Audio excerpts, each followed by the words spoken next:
ladies and gentlemen, for all of those who weren't there for the part on strategy, medicine, biology, biotechnology, let me summarize what we learned about. One presentation dealt with strategy in medicine. So there was a historical presentation, and there was a new word that was coined, of hybridity. You all know hybridity in cars, but there's also hybridity in medicine. So different surgical methods differ, whether you have the normal surgery, where somebody who suffered an injury, well, everything is reconstructed that was, well, destroyed in the accident. And when it comes to damage control surgery, or DCS, what they do is they only do what's necessary for survival. Everything else remains as is, or is amputated, or whatever. But they don't finish the surgery. Just after a couple of days, they do what still can be done. The benefit being that you can treat a lot more patients, but the disadvantage being that you just cut off a leg and it doesn't regrow, of course. So the leg is gone for good. So in this law of more for all rather than everything for one person, well, this is how we can make progress. And the second subject is dealing with strategy in health. And what we saw was that in the past 100 years, infant mortality went down dramatically. The life expectancy rose dramatically. And today, people no longer die from hunger, but from eating too much. They are not dying from, epidemics, but they die from old age. And they don't die in wars, but as a consequence of suicide. And these are three things that should give us pause. Now, those are the two things that I found very interesting. Now, the other two things were even more interesting, if I may say so. This one presentation dealt with biologics and biogenetics. And today, illnesses can be healed at the cellular level by taking out the DNA, fixing the DNA, because some elements are badly programmed or missing. So you reprogram the DNA, put it back in the cell, and people become healthy again. It's wonderful. It doesn't work everywhere, but that's how they work, and this will probably also heal cancer at some stage. But of course, there's not only a positive side to this. You can also produce viruses with the help of changes to the DNA. And these, well, you just put a couple of droplets of that in the air conditioning system and everybody falls ill or dies. Or you can,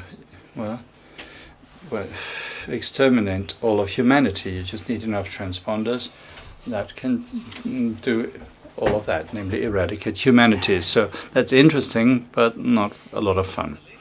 And the last presentation, a very theoretical presentation, is what about the strategic means? So you need, of course, a system, you need resources, you need strategies for action. And all of that taken together is what Professor Kodolic, he put it into a system, and I didn't fully understand it, but he showed us such a system where, with the help of his slides and his deliberations, and I think he said that he would need to show another 10 slides, but that shows what strategy makes you most successful with the use of what kind of resources. So that was the medical panel. Very interesting, very enlightening, and I'm very pleased that we managed to conclude it in due time, and our audience were really enthusiastic. Thank you. I would like to present a summary on the panel of strategy and technology. This panel had 5 contributions that showed once more how how broad technology is, and how many deficits there are when it comes to look at technology and integrate it into military strategy. It requires understanding on both sides. On the part of the engineers, so that they understand something about the military, and the other way around, that the military staff understand something about technology. And here there are deficits that need to be tackled at some point. What was pleasant is that the Vienna Strategy Conference, for the first time since the foundation of the Republic of Austria in 1918, has actually picked up this topic, because in earlier years, between the 2 wars in Austria, there were other concerns than dealing with such an outlandish topic. But here is the point, as the other presentation showed: technology is an integral part of our society and our lives, without which we could not live. And there have been various developments that were not so good, and were actually due to the fact sometimes that not enough was known, that there were misunderstandings, as the talk by the representative of the University of Life Sciences showed, where they have done a project together with the Diplomatic Academy in order to promote the understanding in this field. And what's really good about this is that the young people who are graduates of the study program, they are enthusiastic because they are finally getting answers to these essential questions. Why am I studying? What should I do with the knowledge that I have gained? How can I make my contribution? So the classic question of strategy, which is the overall theme of the conference, was reflected here. We saw that it is very important. And that when we heard about quantum physics, how many things are involved here, and what plays together is not so easy to understand. And this is exactly the problem. I actually made a comment, well, you must not be surprised that when at the most recent central school leaving exam in mathematics, so many students failed, because the teachers are used to just provide recipes and not to actually communicate the understanding. And we are happy to hear that this is something where things may change in the future. It's the poor kids who can't really be blamed, but we need to change things. And our last talk was by the president of the Austrian Academy of Sciences, Professor Monk.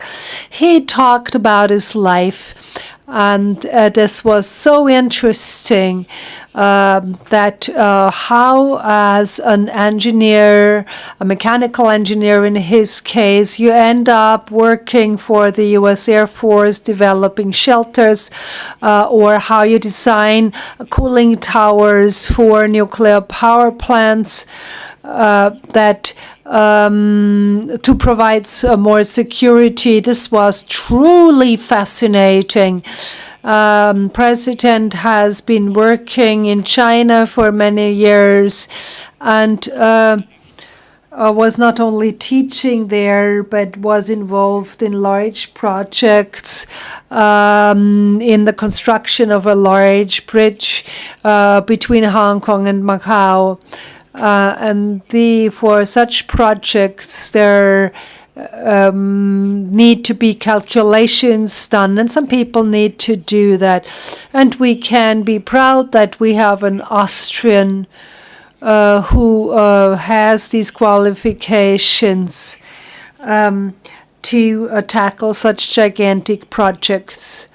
The quintessence of this panel was that technology has many, many different manifestations and is so wide-ranging that we have to think about how cooperation between science and technical sciences and the military can be enhanced regarding security. Yes, I'm again talking too much, I know, but I'm so enthusiastic about this topic, and we have to keep this in mind. Thank you very much.